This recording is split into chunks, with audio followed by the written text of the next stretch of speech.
So hello and welcome back my dear friends. अभी इस videos में मैं पूरा क्लियर कर देने वाला हूं आपको सीएनजी सीजीएट से रिलेटेड हर एक डाउट, हर एक इक्विपमेंट, हर एक इंस्ट्रूमेंटेशन के इक्विपमेंट्स, जितने भी इलेक्ट्रिकल और मैकेनिकल से चीज़ें हैं वो आपको क्लियर कर दूंगा। थोड़ा वीडियो लॉन्ग होगा, मे बी लॉन्ग होगा, बट इसके बाद जो है कोई डाउट भी तो नहीं रह जाएगा, ये क्लियर है। और इस वीडियोज़ में व्यूज चाहिए कम से कम 10,000। मेरे भी कुछ यूट्यूब के क्राइटेरिया है, उसको फुलफिल करना है, तो उस पर व्यूज चाहिए कम से कम 10,000 और लाइक चाहिए 1,000 से ज़्यादा। और आई होप कि आप लोगों के सपोर्ट से ये पॉसिबल होगा, ठीक है। अभी इस वीडियोस में मैं इलेक्ट्रिकल बताऊंगा, फिर एक वीडियो इसी में रिलेटेड रहेगा, यानी कि इलेक्ट्रिकल मैकेनिकल ये तो सारे डाउट्स क्लियर द एंड हो जाएगा इसी में। और उसके बाद में जो अपना जो क्राइटेरिया फुल होगा तो मैं एक एक चीज़ों को, जैसे मैं कॉन्ट्रैक्टर बताऊंगा ना, तो कॉन्ट्रैक्टर को पूरा एक्सप्लेन करूंगा। अगर मैं सिलेंडर बताऊंगा, इंटेंसिफायर बताऊंगा, तो उसको पूरा एक्सप्लेन करेंगे।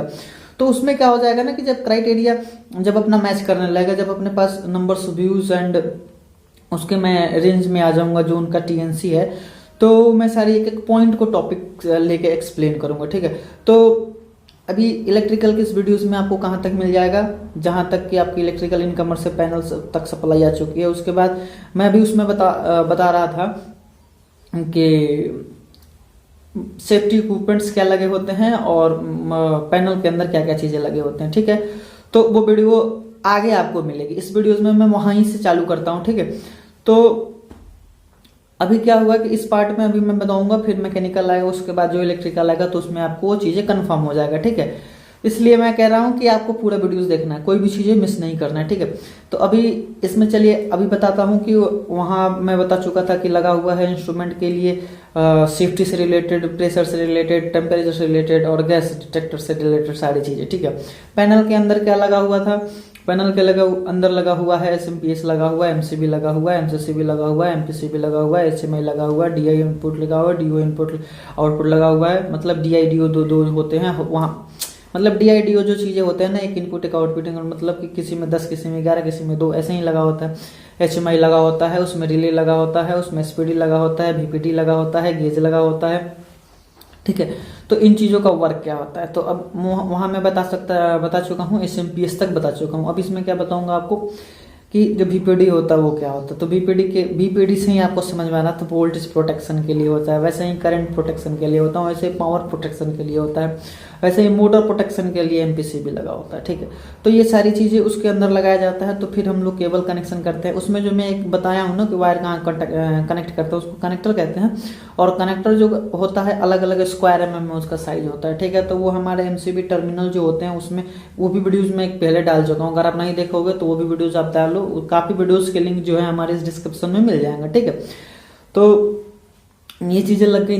देन आपको उसमें क्या आता है, इलेक्ट्रिकल टर्मिनल्स हो गए, उससे ऊपर आप जाओगे तो आपको कनेक्टर मिल जाएंगे, उसके ऊपर आप जाओगे तो कॉन्ट्रैक्टर मिल जाएगा। वो कॉन्ट्रैक्टर कहाँ से आता है, वो मेन कॉन्ट्रैक्टर जो होता है वो स्टार और डेल्टा में देता है, ठीक है।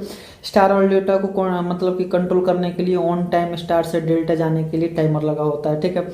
टाइमर लगा होता है, फिर बीच में एक अर्थ फॉल्ट रिले भी लगा होता है, ठीक है। पूरा सिस्टम आपको मैं एक बार विजुअलाइज करवा रहा हूँ इन चीज़ों को जो लगा होता है उसमें, ठीक है।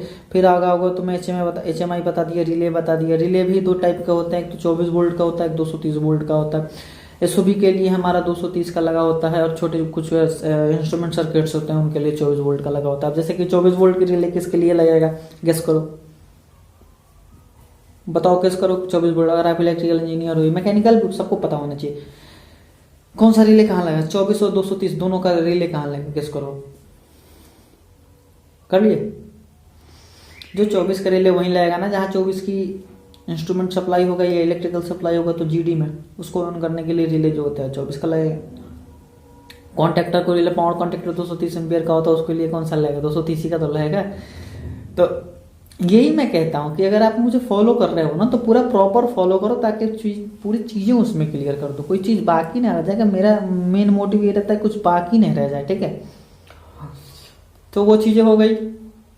अब पैनल में कितने व्यू हैं, 4 व्यू हैं, एक फ्रंट, ऊपर 2, नीचे 2। नीचे के एक में क्या हुआ, मेन आपका इनपुट इनकमर सप्लाई गया, बस बार से हम लोग अलग अलग ले लिए। दूसरे पैनल में क्या हुआ, पूरे जितने भी इलेक्ट्रिकल इंस्ट्रूमेंटेशन लगा हुआ है, चाहे वो पीटी है, आरटीडी है, जीडी है, एफडी है, गेज है, वाइब्रेशन स्विच है, सबका कहाँ कनेक्शन लगा हुआ दूसरे में। उसके ऊपर आप कहाँ जाओगे, उसके ऊपर में सारे कंट्रोल सर्किट्स रहते हैं, यानी कि आप देख लो किसी के राइट हैंड में, किसी के लेफ्ट हैंड में ऊपर पूरा कंट्रोल सर्किट लगा होता है। देन उस पर क्या लगा होता है, जब सबसे ऊपर जो होता है जिसमें HMI लगा होता है, HMI सीमेंस और स्नाइडर, दो कंपनी का HMI लगा होता है, ठीक है। इन HMI का नंबर आपको याद होना चाहिए, ठीक है। तो इन चीज़ों को अगर देखा जाए तो इनको तो कंट्रोल करने के लिए खैर इनको भी 24 वोल्ट की सप्लाई, HMI को भी 24 वोल्ट की सप्लाई, DC सप्लाई की वो चाहिए होती है। अब किसी किसी में SMPS आप देखा होगा, किसी किसी में एक SMPS होता है, किसी में 2 होते हैं, किसी में 3 होता है। हाँ, PLC सब में 2 होता है, ठीक है। एक जो आपका रनिंग पे होता है, दूसरा स्टैंड बाय में होता है, जैसे आपको सिलेंडर होता है। क्योंकि क्या होता है कि रनिंग के समय में भी कोई फॉल्ट अकर हो जाए स्पाइकिंग के द्वारा HMI में, तो दूसरा ऑटोमेटिक चलने लगेगा, जिससे क्या है कि मशीन रन नहीं हो। क्योंकि आप 1 करोड़ का मशीन लगा रखे हो, पता चला कि HMI फेल से खराब होगा, मशीन बंद हो गया, ऐसा नहीं चलेगा ना। तो सिस्टम ऐसा रहता है कि हमारा काम रुके ना और पूरा काम हो जाए, ठीक है। तो उन चीज़ों को लेके आदमी बहुत फोकस्ड रहता है, ठीक है।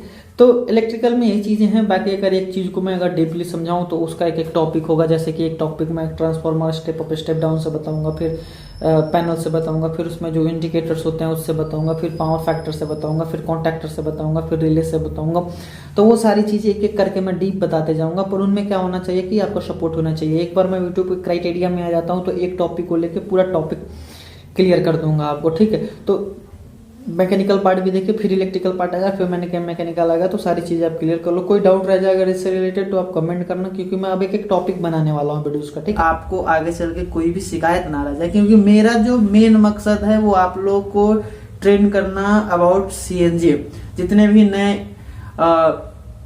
इंजीनियर पास आउट होके जो ट्रेनी हैं, या फिर जो जूनियर इंजीनियर है, या फिर GET से आ रहा है, या फिर जो टेक्नीशियन है, या फिर जो भी वर्किंग में हैं, जिन्हें CNG से रिलेटेड कोई भी डाउट आ रहा है, अगर वो CNG बोले तो compressed natural gas, CNG CGD बोले तो सिटी गैस डिस्ट्रीब्यूशन, इन फील्ड में वो वर्क कर रहे हैं, और उनको अगर दिक्कत आ रही है मशीन से रिलेटेड कोई भी, या फिर उन्हें किसी पार्ट्स के नाम पते नहीं है, तो उन सारी चीज़ों का सोल्यूशन जो है इस वीडियो में आपको मिल जाएगा। हाँ, मैं मानता हूँ कि वीडियो लॉन्ग होगा, बट आपके इन्फॉर्मेशन के लिए थोड़ा लॉन्ग वीडियो बनाना ही पड़ेगा। क्योंकि क्या रहता है कि आज मैं फ्री हूँ और बाई पार्ट वीडियोज में बनाऊंगा। बाई पार्ट करके अगर बनाऊंगा तो क्या होगा कि एक ही वीडियो को 10 बार अपलोड करना पड़ेगा, राइट।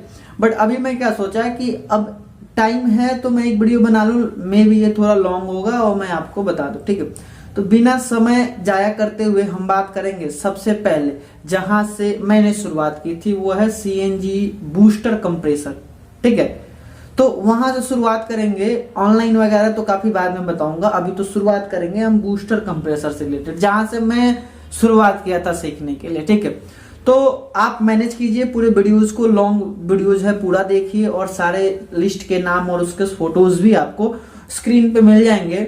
तो आई होप कि आपको ज्यादा अंडरस्टैंडिंग होगी, ठीक है। तो अगर मैं अपना टाइम आपको दे रहा हूं कि चलिए मैं आधे घंटे इसकी वीडियोस बनाऊंगा, 30 मिनट, 35 मिनट, 40 मिनट, और उतने देर तक मैं आपको बोलूंगा ये चीजें लगी होती हैं, तो मैं आशा करता हूं कि आप भी मेरे साथ जो है सपोर्ट में रहोगे, ठीक है। तो पहली चीजें जो मैं आपको बता दूं, फर्स्ट CNG कंप्रेसर के पास जाओगे, बूस्टर के पास जाओगे, तो उसका आउटर स्ट्रक्चर जो होता है, आउटर स्ट्रक्चर जिसके अंदर सारी चीजें फिट करते हैं, तो उसको बोला जाता है कैनोपी, ठीक है। उसको क्या बोला जाता है? कैनोपी।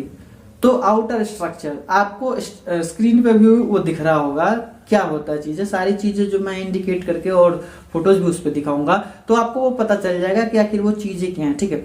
तो पहली चीजें क्या है? Canopy, right. तो उसका जो आउटर स्ट्रक्चर होता है, यानी कि जिसके अंदर हम फिटिंग्स लगाते हैं, तो उस कैनोपी में क्या होता है? एक बेस होता है, ठीक है। एक बेस होता है, उसकी एक सर्टेन लेंथ और विड्थ होती है, ठीक है। एक सर्टेन लेंथ एंड विड्थ होती है।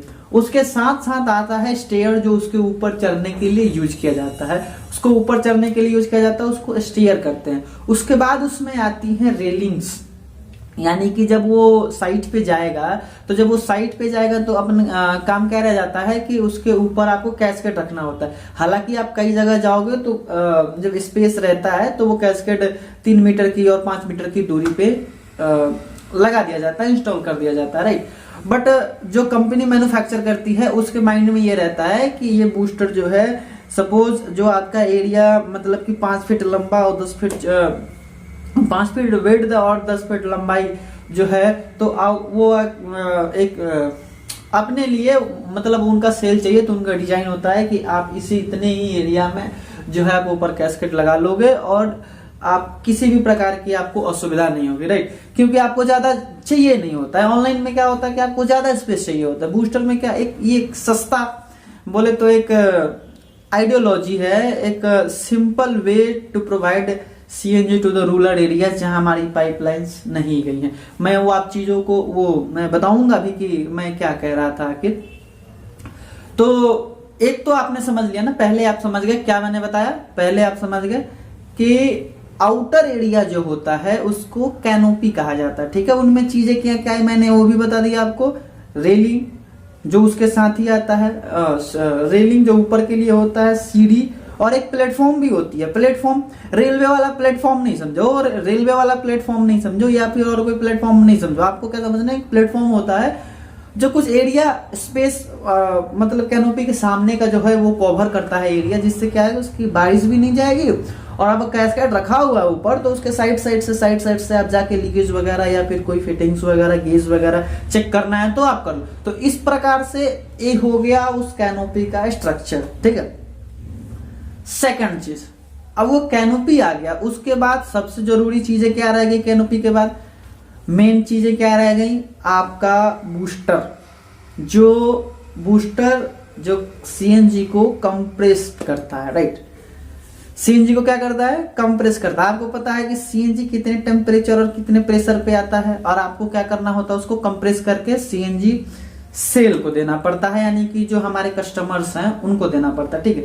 तो फिर हम क्या करते हैं, बूस्टर। तो उसके लिए हमें क्या होता है कि उसकी एक सर्टेन विड्थ होती है, सर्टेन हाइट होती है, तो उस अकॉर्डिंग हमें मेजरमेंट लेना पड़ता है कि अगर ये बूस्टर है तो उसमें मोटर भी होता है, तो उसको रन करने के लिए हमें पैनल भी लगाना पड़ता है। उसमें इलेक्ट्रॉनिक्स इक्विपमेंट्स होते हैं, उनको सेफ्टी पर्पस के लिए यूज किया जाता है, तो उसको यूज करने के रन करने के लिए भी हमारे इलेक्ट्रिकल पैनल्स में कुछ इक्विपमेंट होते हैं। वो क्या होता है, उसके लिए भी कुछ सर्टेन मेजरमेंट होते हैं। तो पहले क्या करते हैं, जो मैन्युफैक्चरिंग प्लांट में जाओगे, जो वहां पे मैन्युफैक्चर कर रहा है, यानी कि जो उसको ट्यूबिंग वगैरह फिटिंग कर रहे हैं और जो बूस्टर में लाके लगा रहे हैं, तो उनके मेजरमेंट्स होते हैं। उसको बोला जाता है PNID।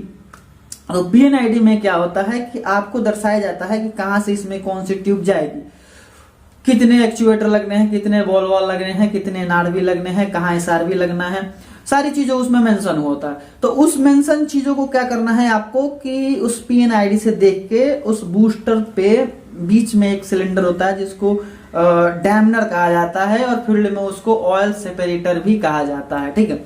तो एक एक चीज की तो वो मैं आपको बताऊंगा कि उनकी चीजें उनके काम क्या होता है। बट मैं अभी आपको क्या बताया, आपने जैसे बताया कि लिस्ट ऑफ मटेरियल चाहिए, तो मैं आपको लिस्ट ऑफ मटेरियल दे रहा हूं और आप लिखते जाना चीजों को कि वो होता क्या है, ठीक है। तो उस पर क्या होता है कि जो डैमनर हम लोग जो कहते हैं मैन्युफैक्चरिंग प्लांट में डैमनर, तो वो डैमनर के ऊपर एक मैनिफोल्ड ब्लॉक लगा होता है। तो उस ब्लॉक में क्या कहते हैं कि हम अपनी फिटिंग्स को लगाते हैं according to requirement of our customers और क्लाइंट्स, ठीक है। ये चीजें हो गई।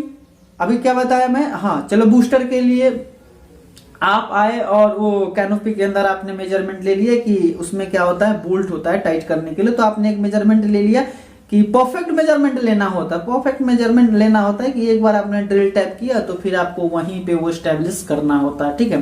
तो आप इस तरीके से मेजरमेंट लोगे कि वो बाहर भी ना आ जाए, क्योंकि आप जब जाओगे स्टेशन पे तो आप देखोगे जब आप डोर ओपन करोगे उसका, तो उसका एक सर्टेन मतलब कि डोर क्लोज हो उससे ज्यादा गैप भी नहीं रह जाता है उसमें। तो उस तरीके से आपने वो चीजों को देख लिया, ठीक है।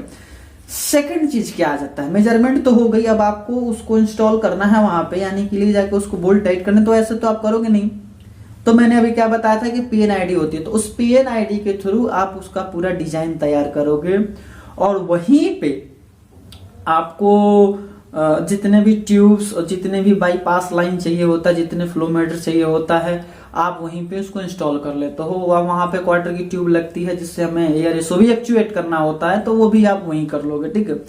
अब फाइनल क्या होता है कि आपने उसको लेके आए, मेजरमेंट जो किया था वहां पे लगाए, ठीक है।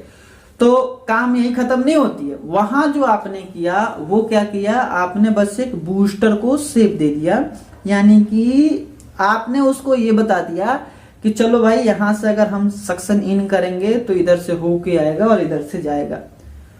तो उस इंस्टॉल करने से पहले कंपनी क्या करती है, उसकी टेस्टिंग करती है। ठीक है, क्या करती है, टेस्टिंग करती है। तो टेस्टिंग जब किया जाता है कि जो हमने बनाया वो इसका एक क्या बोलते हैं, एक टेस्टिंग किया जाता है जिससे हम वेरीफाइड करते हैं कि जो हमने बनाया है वो प्रॉपर वर्क किया और ये कर रहा है कि नहीं, इसके कंजप्शंस कितने हैं, जो प्रेशर हमने इसको सेट किया है, यानी कि उनका SCMH अलग अलग होता है। SCMH क्या होता है वो भी मैं बता देता हूँ आपको। वो एक्चुअली एक मेजरिंग यूनिट होता है। जैसे हम कोई सामान लाने जाते हैं दुकान पे तो वहां हम क्या बोलते हैं कि हमें केजी 2 केजी सामान दे दो। ठीक है, तो वो क्या करता है 2 केजी तौल के दे देता है। वैसे हम CNG के पास जाते हैं तो कहते हैं कि 2 केजी गैस दे दो, तो वो 2 केजी गैस दे देता है। पर वो क्या एक्चुअल वॉल्यूम है, क्या उनकी फ्लो कितनी है, वो मेजरमेंट करने के लिए इसका एक स्टैंडर्ड जो होता है उसको SCMH नाम दिया गया है। SCMH का मतलब वो मशीन की कैलकुलेशन। ये तो हमारी कैलकुलेशन हो गई, हमारे रिक्वायरमेंट के अनुसार जो है हमने बोला कि हमको केजी में चाहिए, पर मशीन की रिक्वायरमेंट जो है उसको जो मैन्युफैक्चर कर रहा है उनको क्या होता है कि वो हमें स्टैंडर्ड चाहिए कि कितनी क्यूबिक मीटर पर आवर जो है इसका डिस्चार्ज हो रहा है, क्योंकि उनको इफिशियंसी चाहिए होता है और हमें माइलेज चाहिए होता है। पॉइंट देखिएगा, उनको इफिशियंसी चाहिए होता है और हमें माइलेज चाहिए होता है। ठीक है, तो हम अपने अकॉर्डिंग करेंगे, वो अपने अकॉर्डिंग करेंगे, तो उनकी जो चीजें हैं हमारी चीजें काफी डिफरेंस हो जाती है।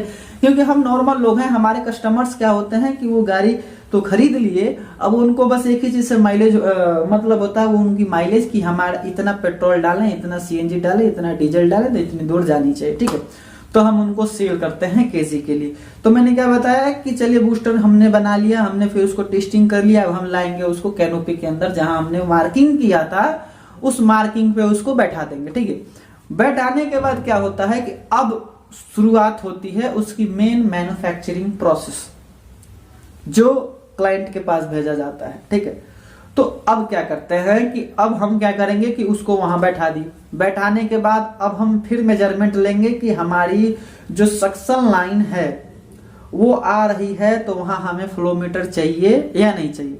वो डिमांड होता है हमारे क्लाइंट्स के कि हमें एक फ्लोमीटर चाहिए, कहाँ, सक्शन लाइन में, हमें एक सक्शन लाइन में फ्लोमीटर चाहिए, वो उसका डिमांड होता है। तो हम क्या किए कि एक सक्शन लाइन हमने बनाया, वहां पे हम एक लगा दिया फ्लोमीटर। फ्लोमीटर क्या करेगा कि उससे पास होगा तो वो फ्लो काउंट करते रहेगा कि आपका इस फ्लो रेट से इतने केजी गैस इन किए हैं। ये मतलब फ्लोमीटर लगाने का, फ्लो चेक करने का मेन मकसद क्या होता है कि हमें इफिशियंसी मिल जाए, क्योंकि जो क्लाइंट है उसको इफिशियंसी चाहिए होता है कि भाई हमारा 10 केजी गैस अगर सेल हुआ तो 10 केजी गैस सेल होने में मुझे कितना कॉस्ट पड़ा, क्योंकि उनको मेन क्या है, उनको मार्जिन की प्रॉफिट चाहिए होती है। ठीक है, तो मार्जिन की प्रॉफिट चाहिए होती है, तो उस अकॉर्डिंग जो है हम डिजाइन करते हैं। क्योंकि अब मैन्युफैक्चरिंग प्लांट जो है उसको क्या चाहिए, उसको भी प्रॉफिट चाहिए होता है, क्लाइंट क्या है उसको भी प्रॉफिट चाहिए होता है, तभी तो मार्केट चल रही है और हम और आप जॉब कर रहे हैं। ठीक है, मेरा मकसद है कि आज मैं वो पॉइंट को क्लियर ही कर दूंगा, आप पूरा देखते जाओ वीडियोस कि चीजें क्या होती हैं। तो क्या हुआ कि बूस्टर आ गए, तो अब हम वहां इंस्टॉल करते हैं, तो हम देखेंगे कौन सा है, तो उसका मॉडल अलग अलग होता है। कि हम चलिए जहां से मैं काम करता था तो वहां पे निकलता था आपका 250 SCMH और 450 SCMH, तो उनमें सिलेंडर्स की हाइट अलग होती थी, उनका स्ट्रोक अलग होता था और सारी चीजें जो है, तो ये सारी चीजें डिफरेंट होती है। ठीक है, तो इन चीजों को लेके आदमी वहां पे फिट कर दिया, चलो उनको लगा दिया। अब क्या करते हैं कि उनकी हम देखते हैं कि उनका एक लिस्ट लग जाता है एक्चुअली कि इस क्लाइंट का ये मटेरियल उसमें लगना है, जो आप कहते हो ना कि लिस्ट ऑफ मटेरियल चाहिए। तो मैं बता दूं कि हर क्लाइंट का लिस्ट ऑफ मटेरियल यानी रिक्वायरमेंट उनका अलग अलग होता है। हर कंपनी का रिक्वायरमेंट अलग होता है। वो कोई कहता है कि मुझे 2 फ्लोमीटर चाहिए, कोई कहता है कि मुझे 3 बैंक का चाहिए, कोई कहता है कि मुझे एक बाईपास लाइन चाहिए, कोई कहता है कि हमें 2 गैस डिटेक्टर चाहिए, कोई कहता है कि हमें 1 गैस डिटेक्टर चाहिए। तो उनकी रिक्वायरमेंट अलग होती है। फिर भी मैंने क्या किया है कि मैं उनका एक निचोड़ ले लिया हूं कि इतने चीजें जो कॉमन है वो लगते ही लगते हैं। चलो सक्शन की फ्लो मीटर नहीं लगा तो डिस्चार्ज का लगेगा ही लगेगा, ठीक है। चलो एक जीडी नहीं लगा तो एक लगेगा ही लगेगा, यानी 2 नहीं लगा तो एक लगेगा ही लगेगा, 2 एफडी नहीं लगा तो एक लगेगा ही लगेगा। सिंपल चीजें हैं, इसमें कोई ज्यादा कंफ्यूज होने की बात नहीं है। तो ये डिमांड होता है कि इतना चीजें लगेंगे। चलिए ठीक है, तो अब हम क्या बता रहे थे कि हमने लगा दिया वहां पे, अब हम सक्शन लाइन ले लिए, फिर उसमें क्या होता है कि ट्यूबिंग करनी पड़ती है, जो हमें एयर कंप्रेसर भी लगाना है। तो एयर कंप्रेसर की भी मार्किंग कर दे हैं, वहां पे मैं बाद में आता हूं। तो हमने क्या किया कि चलिए वहां पे लगा दी हमने सक्शन की लाइन फिट कर दी, वहां पे हम ट्यूब लगा दिए, वहां एसओबी फिट कर दिए। तो एसओबी और वो इलेक्ट्रिकल डिपार्टमेंट में चला जाता है। अभी मैं मैकेनिकल आपको बता रहा हूँ, इलेक्ट्रिकल डिपार्टमेंट में भी बताऊंगा, मैकेनिकल आपको बता रहा हूँ। मैकेनिकल में क्या होगा कि उसने वो लगा दिया, उसने सारी ट्यूब लगा दी। अब क्या किया यार कि उसने CO2 इंस्टॉल करना है। अब सारी चीजें उन्होंने कर दिया, SS की ट्यूब जो था, SSCS सारी ट्यूबें उन्होंने लगा दिया। अब उनको क्या करना है, CO2 लगाना है, बॉल वॉल वगैरह सारी चीजें लगा दी उन्होंने। पाइप बूस्टर से बाहर भी कर दिया, जो हम साइट पे आके उसको कनेक्शन कर देंगे, ठीक है। तो अब हम क्या करेंगे, वो चीजें तो हो गई, अब क्या करना होता है कि अब मैकेनिकल वाली चीजें वो CO2 इंस्टॉल करते हैं। तो CO2 इंस्टॉल कहाँ किया जाता है, देखिए उसमें 6 डोर होते हैं, एक सामने, मतलब 3 मेन फ्रंट हुआ ना, तो उसमें 2 डोर होता है जो पैकेज को क्लोज करता है। तो एक डोर आपका, आप समझ लो मेरे साइड से आप खड़े हो, तो एक फर्स्ट हुआ, उसके लेफ्ट हुआ और उसके बैक हुआ। तो फर्स्ट में क्या होता है, कंप्रेसर के सिलेंडर्स आते हैं, सेकंड में क्या होता है, वो सक्शन लाइन आती है, थर्ड में क्या होता है, पैनल होता है, ठीक है। तो ये 3 लाइन हो गई। तो जो मेरे साइड से आप खड़े हो, तो आप मेरे राइट साइड में जाओगे तो वहां हम CO2 सिलेंडर इंस्टॉल करते हैं। वो 45 kg का भी होता है, 30 kg का भी होता है। तो वो डिपेंड करता है कि उसकी रिक्वायरमेंट क्या है। तो वो भी रिक्वायरमेंट उनका ही होता है कि मुझे इतनी kg का सिलेंडर चाहिए, तो उस हिसाब से वो अपना रिक्वायरमेंट को देखते हैं, ठीक है। तो चलिए ठीक है, मैं अप्रोक्स ले लेता हूं कि 45 kg का जो है उनका रिक्वायरमेंट है कि 45 kg की सिलेंडर उनको चाहिए। तो अब क्या करेंगे हम कि उस सिलेंडर को इंस्टॉल करेंगे, तो उसका एक बेस होता है, उस बेस को हम लोग क्या करते हैं, वेल्डिंग करते हैं, वेल्डिंग करके उसमें लगाते हैं, CO2 सिलेंडर को डालते हैं, फिर वहां पे SOB लगा होता है, उस SOB की कनेक्शन करते हैं, उसमें सिलेंडर की पिन होता है, फ्लेंज होता है सिलेंडर का, सारा चीज फिट करके उसके बाद उसको एक पाइप के थ्रू पैकेज के अंदर, यानी कि बूस्टर जो है उसके अंदर 2 शावर लगाया जाता है कि इनकेस कभी फायर होता है तो उस फायर के कंडीशन में जब अलार्म आएगा तो 2 शावर से सिलेंडर CO2 जो है वो बहुत हेवी मात्रा में आएगा और फायर को कंट्रोल कर लेगा, ठीक है।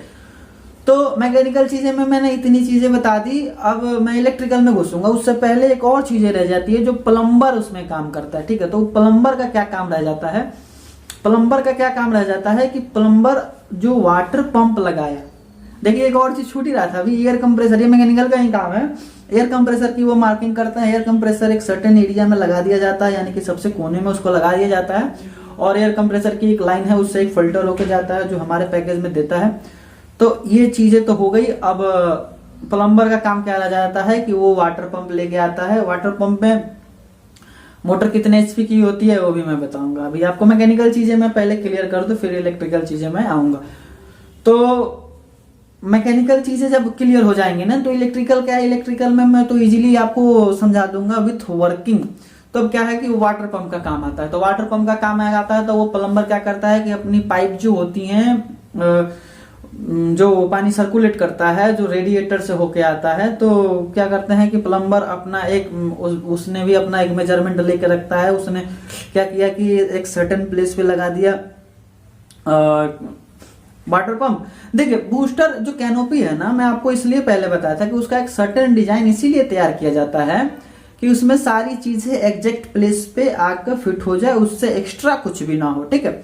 तो क्या हुआ, सेकंड चीज आपको मैंने क्या बता दिया कि चलिए प्लम्बर आया, अपना वाटर पंप वहां लगा दिया। वाटर पंप लगाने के बाद उसने पाइप फिटिंग करनी होती है। तो पाइप फिट कैसे करता है, हमारा जो बूस्टर होता है एक उसमें होता है मतलब एयर कूलर, एयर कूलर होता है, क्या करता है, सॉरी एयर कूलर कह रहा है, वाटर कूलर, वाटर कूलर होता है। तो एक ट्यूब होती है, जैसे हमारा जो गैस सक्शन हुआ, डिस्चार्ज हुआ, इन और आउट हुआ, तो हमें एक फिक्स टेम्परेचर, यानी कि 50 से लेस होना चाहिए टेम्परेचर, क्योंकि हमें टेम्परेचर का ध्यान रखना होता है। अगर हाई टेम्परेचर हुआ तो फीलिंग कम होगी, तो उस टेम्परेचर को मेंटेन करने के लिए हम क्या कहता है हीट एक्सचेंजर, उसको टेक्निकल वर्ड में बोला जाता है। तो हीट एक्सचेंजर्स में क्या होता है, इतनी मोटी ट्यूब होती है, तो उसमें एक पतली ट्यूब गई, तो वो जो पतली ट्यूब होती है अपने सीएनजी जो हमने कंप्रेस कर रहे हैं उसका होगा, और ऐसे होता है गैस के। और उसमें क्या क्या इक्विपमेंट यूज होता है, जैसे फिल्टर से लेके लुब्रिकेटर से लेके प्यूरिफायर तक, मैकेनिकल चीजें, ठीक है। तो ये पार्ट 2 में हम टोटल मैकेनिकल चीजों को एंड कर देंगे, जो हमारे बूस्टर में लगा होता है, सीएनजी कंप्रेसर मशीन में लगा होता है। देन मैं क्या करूंगा, पार्ट 3 एंड 4 जो आएंगे वो इलेक्ट्रिकल से आएंगे, और पार्ट 5 जो आएगा वो आपका पूरा ओवरऑल कंक्लूजन का होगा, ठीक है। मैं वीडियोस लॉन्ग बोल रहा था आपसे बनाने के लिए, but due to short of storage जो है आधे घंटे की नहीं बन पा रही है, तो मैं कोशिश कर रहा हूँ चलो 10 मिनट्स, 20 मिनट्स, 15 मिनट्स, जो भी रेशियो में हमारा मोबाइल कैप्चर कर ले, तो वो चीज़ों में मैं आपको बता दूंगा। तो चलिए सेकंड चीज, आज के टॉपिक में जो है कि वाटर पंप का जो है उसने एक लेंथ ले लिया, उसने पाइप लगा दिया, ठीक है, और वो जाता है हमारे बूस्टर के अंदर। तो जो हीट एक्सचेंजर होता है, तो हीट एक्सचेंजर क्या करता है कि उसके अंदर हमारी एक ट्यूब होती है जो गैस की ट्यूब होती है। हमने बताया है आपको कि वो वाटर कूलर होता है। तो वाटर कूलर मतलब वाटर कैसे कूल करेगा, तो उसमें हमने सिस्टम लगा दिया है कि एक वाटर का फ्लो होगा, 4 बार के प्रेशर में वाटर का सर्कुलेशन होता है, ठीक है। तो उतने बार के प्रेशर में, यानी कि नीचे से ऊपर, नीचे से ऊपर, नीचे से ऊपर रेडिएटर, तो एक बार नीचे से ऊपर गया, हीट एक्सचेंजर से गया, ठीक है, फिर वो वाटर एक बार जब गैस हमारा डिस्चार्ज हुआ, वो हीट है, वाटर कूल करके गया, तो वाटर भी तो हीट हुआ, तभी तो हीट एक्सचेंज हुआ। एक्सचेंज का मतलब क्या होता है, ये अपना हीट उसको दे दिया, उसका हीट ये ले लिया, तो अब उसको भी तो कूल करना है। उस कूल के लिए हमने क्या लगाया है, रेडिएटर लगाया है। तो रेडिएटर में क्या होता है कि सामने फिन्स होता है, पीछे ट्यूब होते हैं, किसी में 17 ट्यूब, किसी में 24 ट्यूब होते हैं, ठीक है। तो उसमें जाता है वाटर और उसमें सर्कुलेट होते रहता है, सर्कुलेट होते रहता है, सर्कुलेट होते होते तो क्या हो जाता है कि एक बार नीचे से ऊपर आते वक्त उसकी टेम्परेचर डाउन हो जाती है, क्योंकि जो हमारा एयर रेगुलेटर रेडिएटर जो होता है उसमें हम 2 HP 1.5 HP की मोटर लगाते हैं। उसका स्पीड जो होता है आपका 1470 RPM से चलता है। तो इतना RPM से अगर चल रहा है तो और बाहर की एनर्जी को एग्जॉस्ट भी कर रहा है, तो समझिए कि इजीली कूल कर देगा। यानी कि कितना टेम्परेचर जाता है, हम बूस्टर में सेट कर रखते हैं मैक्सिमम 70 डिग्री सेल्सियस टेम्परेचर, चाहे वो डिस्चार्ज का हो, चाहे ऑयल का हो, चाहे किसी भी अन्य चीजों का हो। मतलब कि बूस्टर में नॉर्मली हम लोग 3 ही RTD लगाते हैं, आप लगाने को 4 भी लगा सकते हो। तो इतनी चीजें हैं, ठीक है। तो कूलिंग करके क्या हुआ, वो आप वापस आया, ठीक है, वापस आया, फिर वही सर्कुलेशन चला। तो ये चीजें चल रही हैं अपने मैकेनिकल डिवीजन में। तो जब हम साइट पे लेके आते हैं मशीन को, तो वहां हम इंस्टॉल करते हैं, तो वहां हम सक्शन देने के लिए एक पोस्ट लगाते हैं, जहां पे हमारा एक फ्लोमीटर लगा होता है। उससे क्या होता है कि उससे जो है जब हम सक्शन इन करवाते हैं तो वो आता है, वो सक्शन लाइन से फ्लोमीटर से निकलता है, निकल के जाता है वो फिल्टर में, जिसको सक्शन फिल्टर कहते हैं। सक्शन फिल्टर दोस्तों ज्यादा बड़ा नहीं होता, इस साइज में होता है, फोटो आप देख लो। तो वो साइज में होता है। उसने क्या किया कि उसने फिल्टर करके आगे किया, आगे करके वो जाता है फर्स्ट स्टेज में। तो फर्स्ट स्टेज में जब जाता है तो वहां हमारा लगता है एक सिलेंडर। देखिए मैकेनिकल चीजें मैं पूरा क्लियर कर दूंगा इस वीडियो में। क्या लगा, सिलेंडर फर्स्ट स्टेज का लगा, जो आपको अभी इमेज में दिख रहा है। तो ये फर्स्ट स्टेज का सिलेंडर है, इसकी हाइट थोड़ी ज्यादा है। उसके बाद आता है डैमनर, उसके बाद आता है आपका सेकंड स्टेज का डिस्चार्ज। तो फर्स्ट स्टेज में मैकेनिकल चीजें कितनी लगी होती हैं आपसे बताऊं तो एक मैकेनिकल जिनसे मैं सीखा बूस्टर से रिलेटेड, जितना भी मैं सीख पाया, तो उन्होंने बताया कि उस पर लगा होता है एक रिवॉल्सर और एक डायरेक्शन वॉल। तो रिवॉल्सर वॉल और डायरेक्शन वॉल का क्या काम होता है, मैंने उनसे क्या सीखा, यही चीजें तो सीखा।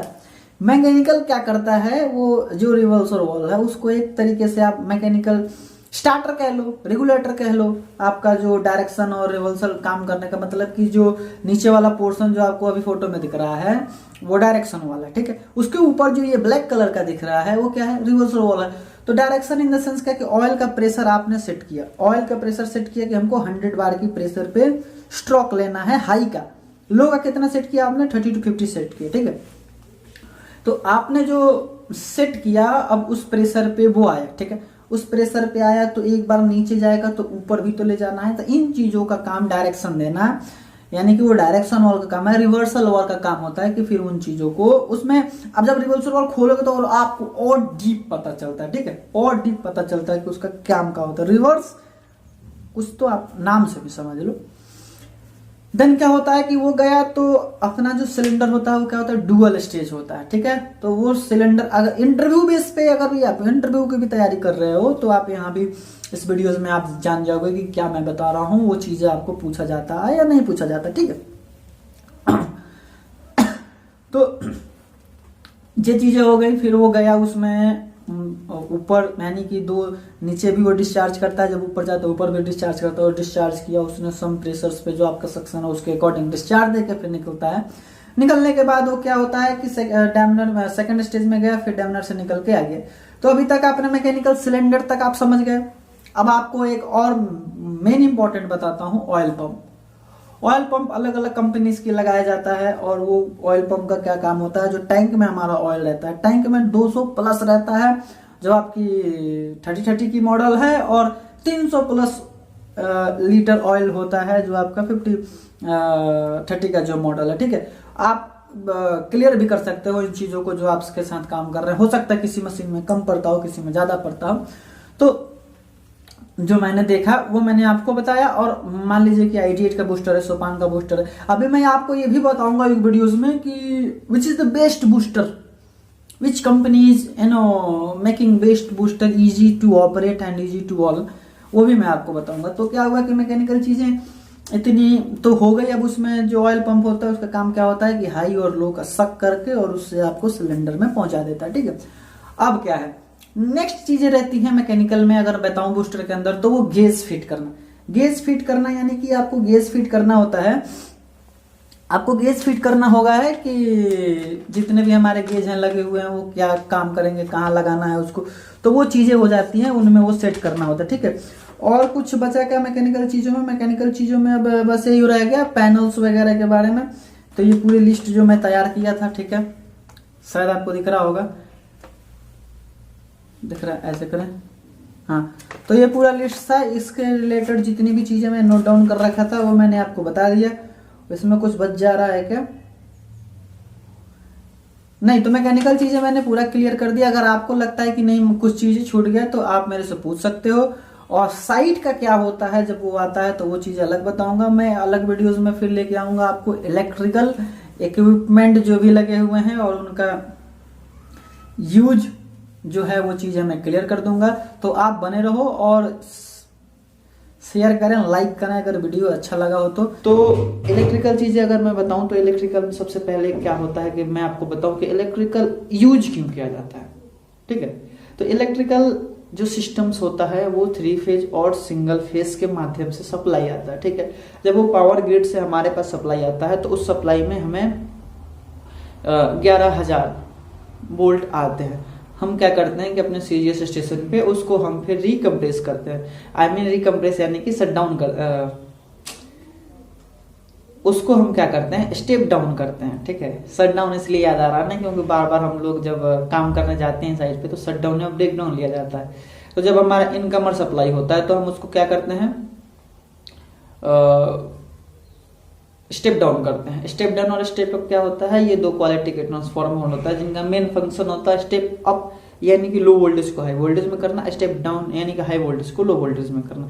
हमें क्या 3 फेज में 415 वोल्ट की ही जरूरत होती है, जो 430 440 आता है। एक स्टैंडर्ड हम लोग बोलते हैं 440 वोल्ट। शायद आपको पता भी होगा कि अगर आप मेरी हर वीडियोस को देखते हो तो मैं आपको बताया हूं कि अगर एक फेज में 220 वोल्ट है तो फिर 3 फेज में 440 क्यों हो रहा है, ना कि 220 420 और ये तो 660 होना चाहिए। तो 660 क्यों नहीं हो रहा है, 440 क्यों हो रहा है या 415 क्यों हो रहा है। तो अगर आप वो वीडियोस नहीं देखे हो तो उसका भी लिंक मैं इसमें डाल दूंगा। क्लियर तो सारी चीजें करूंगा, इसमें कोई दो राय नहीं है, ठीक है। क्योंकि मेरा मेन मोटिव है कि इस वीडियोस में आपको सारी चीजें ही क्लियर कर दूं, ठीक है।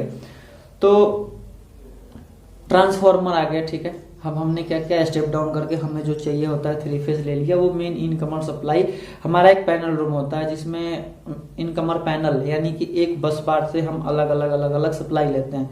और फिर हमारा कैपेसिटर बैंक के स्पेशल वीडियोस बनाया हूं मैं, अगर वो आप नहीं देखे हो, मैं तो इसमें ओवरव्यू दे दूंगा कैपेसिटर बैंक क्या काम करता है। आपने देखा होगा घर में फैन जो चलता है उसमें कैपेसिटर लगा होता है, ठीक है। तो उसका काम क्या होता है, इसका काम अगर आप देखो यहाँ पे एक फैन लगा हुआ है, आपको दिख रहा हो, तो आपके घर में फैन लगा हुआ है, आपके नियर बाय में जितनी भी फैन लगती है, चाहे वो पेडिस्टल हो, सीलिंग हो, वॉल हो, उन सब में कैपेसिटर लगाया जाता है। उस कैपेसिटर का क्या काम होता है, कैपेसिटर एक्चुअली उसका फंक्शन ही होता है is store a charge and release and when it needed. तो एक्चुअल में क्या, एक इनर्शिया मेंटेन करता है, एक फैक्टर को मेंटेन करता है, यानी कि इसके पास पावर अपने आप को कंज्यूम कर लेता है, यानी कि चार्ज कर लेता है। जब पावर कट होता है तो फिर वो रिलीज करता है, ठीक है। अब क्या है कि हमारा जो फैन है वो बेरिंग पे चलता है, तो उसको एक बार आप जब करंट दोगे तो जब आप स्विच ऑन करते हो तो उसमें हाई सप्लाई जाती है, तो क्या कर उसको कंट्रोल कर लेता है, ठीक है। वो कंट्रोल कर लेता है, फिर एक मीडियम में प्रोवाइड करता है, फिर उसको जैसे जैसे लोड बढ़ता है तो जिसको रेटेड करंट कहते हैं या रेटेड वोल्टेज, तो फिर वो अपना एक रेटेड वोल्टेज या रेटेड करंट के साथ वो रोटेट करने लगता है। तो उस चीजों को कवर कौन करेगा स्टार्टिंग, नहीं तो शॉर्ट कर जाएगा, बर्न हो जाएगा। कभी कभी आप देखते हो ना, स्विच ऑन किए बर्न हो गया, क्या हुआ, बर्न हो गया। सेम चीज इसमें भी होता है, उसको कंट्रोल करने के लिए कोई तो चीज चाहिए होता है। जब हमारे पास साइट पे आप जाओगे तो वहां पे जो इलेक्ट्रिकल इक्विपमेंट्स लगे होते हैं, कुछ तो होते हैं जिसको वेरी लो रेंज का होता है, कुछ तो होता है बहुत लो रेंज का, क्योंकि हम उसमें 1 एम्पियर 2 एम्पियर के फ्यूज लगाए होते हैं, ठीक है। और कुछ तो होता है हाई एम्पियर का, जिसमें 32 एम्पियर के फ्यूज लगे होते हैं। तो सिस्टम समझिए क्या होता है। तो कैपेसिटर बैंक क्या करता है, पावर फैक्टर को मेंटेन करता है, ठीक है ना, जिससे हमारा रेटेड आउटपुट मिले और हमारा रेटेड जो है एक आउटपुट वोल्टेज और करंट मिले, जिससे हमारा जो सिस्टम है वो परफेक्टली चले। कैपेसिटर से आप समझ रहे हो कैपेसिटी, उसकी वीडियोस आप देख लो, उस वीडियोस में आपको मिल जाएगा, ठीक है। ज्यादा टाइम एक ही टॉपिक पे लूंगा तो और ज्यादा लॉन्ग हो जाएगा वीडियोस। मेरा मोटिव क्या है कि एक मैराथन में बोला, यानी कि सारी चीजें मैकेनिकल इलेक्ट्रिकल हर चीजों को इसमें क्लियर करना है, ठीक है, और टारगेट आपको पूरा करना है। तो फिर चीज के क्या हो गया कि एक कैपेसिटर बैंक हुआ कि मेन हमारा इनकमर पैनल होता है। इनकमर पैनल में क्या होता है ना, एक एमसीसीबी लगी होती है, जिसको आप ऑन करोगे तो आरवाईबी यानी कि red yellow and blue light जलेगी, यानी कि आपका जो मेन ट्रांसफार्मर लगा है, चाहे आपको कितने के भी 360 के भी का लगाए हो, 415 के भी का लगाए हो, आपके यूज पे डिपेंड करते हैं कि भी ये क्या होता है। उसकी भी वीडियोस मैं एक डाला हूं, एक इस पे एक बेसिक और डालूंगा। अगर आप वो भी, अब मैं आपको क्या बोला, मैं काफी वीडियोस डाल चुका हूँ, आप उसको देखोगे तो आपको पता लग जाएगा। क्योंकि यार कुछ सीखना होता है ना, तो क्या होता है कि स्टडी करने के लिए ना आपके पास वो एक एनर्जी होना चाहिए कि हाँ I want to learn something, ठीक। तो एक पॉजिटिव एनर्जिया होना चाहिए आपके मन। एनर्जिया क्या होता है आपको पता है ना, नहीं पता है तो वो भी मैं आपको बताऊंगा। एक पॉजिटिव एटीट्यूड समझ लो, एक पॉजिटिव एटीट्यूड होना चाहिए कि I want to learn something, right. और हाँ, एक और चीज इसी में मैं बता दूं कि इंग्लिश से रिलेटेड जो मैं स्टार्ट किया था जब ये चैनल, तो उस समय ये चीजें कर रहा था, तो उससे भी रिलेटेड वीडियो जाएंगे, क्योंकि यार ये कम्युनिकेशन स्किल्स ना बहुत ज्यादा जरूरी हो गया है। आप चाहे किसी भी फील्ड में रन कर रहे हो, वहां पे कम्युनिकेशन स्किल्स का बहुत ज्यादा इम्पैक्ट हो गया है, राइट। तो अब वो भी मैं, क्योंकि हमारे काफी जो व्यूअर्स हैं या फिर काफी हमारे कलीग जो हैं वो कहते हैं कि आप इंग्लिश से भी रिलेटेड वीडियोस बनाओ, तो मेरा मेन फोकस स्पोकन इंग्लिश पे होता है। तो मैं स्पोकन से रिलेटेड आपकी सारी डाउट्स क्लियर करूंगा, और कुछ वर्ड पावर जो है वर्ड्स आपको भी दूंगा, जो आप उसको सुनाओ, वो एक टेस्ट भी होगा उस चीजों का, तो उसमें भी चलेगा, मोटिवेशन भी चलेगा, ठीक है। तो मैं कहाँ आ गया था, आपको इलेक्ट्रिकल रूम में आ गया हूँ कि इलेक्ट्रिकल पैनल से जो है इंटर कर गए हम, ठीक है। इलेक्ट्रिकल पैनल में क्या कर गए, इंटर कर गए। अब सिस्टम क्या हो गई कि अब हमें उसको आउटपुट लेना है, तो उससे हम आउटपुट क्या लेते हैं, 2 आउटपुट लेते हैं। एक तो हम सिंगल फेज लेते हैं जो हमारे यूपीएस में जाता है, और एक सिंगल फेज लेते हैं जो हमारे मशीन के पैनल में आता है। सिंगल फेज इसलिए लेते हैं क्योंकि हमें जो हमारा उसमें लगा हुआ आता है एसएमपीएस। एसएमपीएस क्या होता है आपको बता दूं कि एक ये switch mode power supply source जो एक इसका फुल फॉर्म होता है। इसका काम क्या होता है कि आपके सर्किट से इनकमर एसी इनपुट लेगा, ठीक है, और आउटपुट जो देगा वो डीसी आउटपुट देगा, और उसकी रेटिंग्स अलग होती हैं, चाहे आप 5 एम्पियर का यूज करो, 10 एम्पियर का यूज करो, 20 एम्पियर का यूज करो। वो एम्पियर कब सेट करते हैं हम लोग, जब हमारी मशीन्स में कुछ ऐसे सिस्टम लगा होता है जिसको एक रेटेड एम्पियर करंट चाहिए होता है, ठीक है। बट जनरली हम 5 से 10 एम्पियर का जो है यूज करते हैं एसएमपीएस। तो हम सिंगल फेस उसके लिए लेते हैं, हम अपने 3 फेस से भी ले सकते हैं, बट क्या है कि हमारा जब 3 फेस मतलब सिंगल फेस से आ ही रहा है तो हम क्यों 3 फेस से लेने जाए, उसके बस बार वो क्यों हम डिस्टर्ब करने जाए, क्योंकि हमारा 3 फेस तो चाहिए होता है, वो स्पेशली मोटर के लिए चाहिए होता है। मोटर रन करने के लिए हम स्टार और डेल्टा कनेक्शन लगाए होते हैं। तो स्टार और डेल्टा कनेक्शन क्या होता है, सॉफ्ट स्टार्टर क्या होता है, VFD क्या होता है, इन सारी चीज़ों के वीडियोस मैं अभी लाऊंगा। और स्टार डेल्टा का तो एक बेसिक कॉन्ट्रैक्टर भी मैं आपको एक शॉर्ट्स अपलोड किया था, उसमें आपको पता चल जाएगा कि, और कॉन्ट्रैक्टर से रिलेटेड मैं डीप वीडियोस बनाने वाला हूँ। तो कॉन्ट्रैक्टर क्या होता है, स्टार डेल्टा कनेक्टर क्या होता है, उसमें जो MCBs MCB इस सब के फंक्शंस क्या होता है, दो भी ओवरव्यू इसमें मैं दे दूंगा।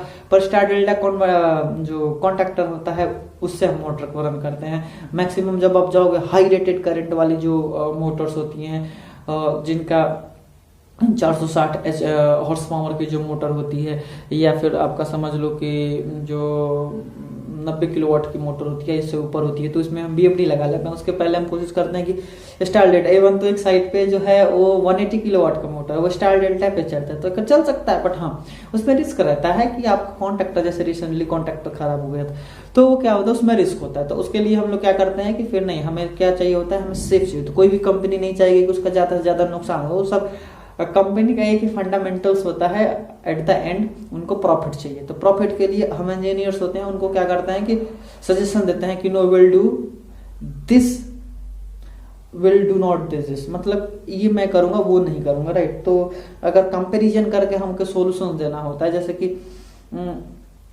उनका भी चीजें हैं, वो चीज मैं आपको बाद में बताऊंगा। पहले इस वीडियोस का जो मिशन है उसको क्लियर कर लिया जाए, ठीक है। तो कहाँ तक हम आ गए कि वहां से सप्लाई लेके हम पैनल में आ गए। पैनल से हमें एक स्टार डेल्टा से देना होता है, स्टार डेल्टा से हमें, और स्टार डेल्टा कनेक्टर में भी 3 कॉन्टेक्टर जो लगे होते हैं, एक चूल्हे एक कन्वर्टर है समझ के चलो आप। तो उसमें 3 लगा होता है कॉन्टेक्टर, शायद आप देखे होंगे नहीं देखे होंगे, 3 लगा होता है कॉन्टेक्टर। ये मत समझो कि 2 लगा होता है स्टार डेल्टा स्टार, नहीं, स्टार डेल्टा 2 है, ठीक है। और तीसरा होता है एक मेन। आप डायरेक्ट MCCB ऑन करोगे तो वो मेन से होके स्टार डेल्टा में जाता है, ठीक है। और वो आउटपुट हमारा जो 6 केबल्स होती है ना, जितने भी डेल्टा आप देखोगे, डेल्टा का मैं एक इमेज डाल रहा हूँ इस पर, आप इमेज देखो डेल्टा कनेक्टर कैसे होते हैं, डेल्टा में कैसे कनेक्ट किया जाता है, ठीक है, और स्टार में कैसे कनेक्ट किया जाता है, ठीक है। तो और हाँ, मैं बता दूं, मैं ज़्यादा एडिट वगैरह नहीं करता हूँ, क्योंकि भाई उतने सिस्टम्स हमारे पास अवेलेबल नहीं है। मैं मोबाइल से रिकॉर्ड करता हूँ वीडियोज और अपडेट कर देता हूँ, ठीक है। तो आप कोशिश करना कि आपको नहीं आ रहा है अगर समझ में, तो फिर उसको रिबैक करके सुनो, रिबैक करके सुनो, इसीलिए मैं कह रहा हूँ 10,000 व्यूज चाहिए, उतना व्यूज होनी ही चाहिए इस वीडियोस पे, ठीक है। तो चलो हमने ले लिया उसको, सिस्टम को हम सिस्टम समझ गए कि हाँ चलो हमारा पैनल आ गया, उसमें 3 फेस सप्लाई आएगा, सिंगल फेस सप्लाई आएगा, अब कन्वर्टर भी लग गया अपने पास, ठीक है। यानी कि स्टार डेल्टा कनेक्टर वो मोटर को रन करने के लिए, उससे हम कनेक्शन लेगा कहाँ पे लेगा, मोटर में। तो मोटर में भी एक सिंगल फेस की सप्लाई, जिसको प्री हीट चैम्बर कहते हैं, वो आप सुने होंगे, देखे होंगे, आई डोंट नो, मैं देखा हूँ, मैं उस पर यूज किया हूँ, क्योंकि मैं फील्ड में काफी रह चुका हूँ। तो उसमें एक प्री हीट भी लगा होता है, ठीक है। उसको भी मतलब 2 टर्मिनल होते हैं, एक अर्थिंग दे देते हैं, 3 कोर का वायर उसमें लगा। हाँ, कितने कोर की वायर इस मशीन में लगाया जाता है, वो चीजों को भी मैं क्लियर करूंगा आपको। सारी ये वीडियोस तो मैं काफी लाऊंगा, मेरे पास कंटेंट बहुत है, बट आपका सपोर्ट चाहिए ताकि हमारा जो है मिशन जो है वो सक्सेस हो जाए, राइट। यानी कि अभी हमारी मोनेटाइजेशन ऑन नहीं हुई है, वो ऑन करना है। कैसे भी ऑन करने के लिए आपको हमारा सपोर्ट करना होना है, और इस वीडियोस पे 10,000 व्यू चाहिए ही चाहिए। तो ये चीजें हो गई। फिर अपन क्या करेंगे कि अब हम सेफ्टी के इक्विपमेंट्स लगाए होते हैं। सेफ्टी इक्विपमेंट जो लगाए होते हैं, चलो आप नोट डाउन कर लेना जो मैं बताते जाऊंगा। फर्स्ट थिंग, फायर से सेफ्ट होने के लिए FD, गैस से सेफ्टी के लिए GD, प्रेशर से सेफ्टी के लिए PT, टेम्परेचर से सेफ्टी के लिए RTD, स्पाइक से ये हो गया उसके अंदर की चीजों, ठीक है। वाइब्रेशन से सेफ्टी के लिए क्या चाहिए, वाइब्रेशन मीटर, ठीक है। साउंड से डैमेज के लिए कोई साउंड मीटर नहीं होता है। फ्लो से डैमेज बचने के लिए फ्लो मीटर लगाया जाता है, ठीक। और क्या चाहिए आपको बताओ। ये हो गया उस साइड की चीजें, ठीक है। बाहर आ जाओ, पैनल में आ जाओ। पैनल में क्या हो गया, पैनल में सेफ्टी की चीजें क्या लगाई जाती हैं। फ्लक्चुएशन से बचने के लिए एसपीडी लगाया जाता है, स्पाइकिंग से बचने के लिए एसपीडी लगाया जाता है, वोल्टेज फ्लक्चुएशन से बचने के लिए क्या लगाया जाता है, वीपीडी लगाया जाता है। वीपीडी क्या होता है शायद आपको नहीं पता होगा, मैं बता दूंगा वीपीडी क्या होता है, ठीक है। उसके बाद क्या होगा, डायरेक्ट सप्लाई को रोकने के लिए रिले लगाया जाता है, ऑटोमेटिक ऑन करने के लिए रिले का यूज होता है। डीआई और डीओ जो होता है इनपुट्स, एक सेकंड में देख रहा हूँ क्या हो रहा है इसमें। तो जो हमारे डीआई और डीओ इनपुट्स होते हैं उसका क्या काम होता है। डीआई और डीओ जो इनपुट होता है, यानी कि ये क्या कहता है आपका, डिजिटल इनपुट डिजिटल आउटपुट, ठीक है। इनपुट आया, हम आरटीडी लगा रखे हैं, ठीक है। आरटीडी से हमारा इनपुट कैसे आ रहा है, वो तो फॉर्म में आ रहा है, इलेक्ट्रॉनिक फॉर्म में आ रहा है इनपुट, उसको हम आउटपुट करेंगे, डिजिटलाइज करेंगे, ताकि हमारा पीएलसी जो प्रोग्रामेबल लॉजिक कंट्रोल सर्किट्स होते हैं उसको समझ जाए, ठीक है। वो चीजें लग गई, फिर क्या हुआ, अब एक एक पैरामीटर्स को ऑन ऑफ करने के लिए क्या होता है, एमसीबी होता है, ठीक है। इनको ऑन करने के लिए क्या होता है, एनसीबी होता है। उनको ऑन करने के लिए क्या होता है, उनको